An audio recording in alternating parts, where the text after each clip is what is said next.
అసలు ఈ శివాన్న ఎవరు నన్ను కాపాడడానికి వచ్చాడు అనుకుంటున్నారా?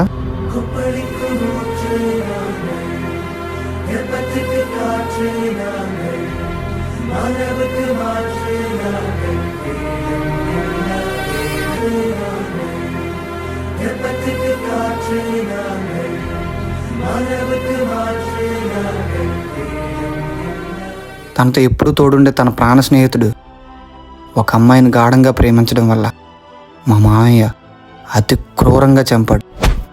ఆ తర్వాత శివాన్ని ఏం చేశాడో తెలుసా?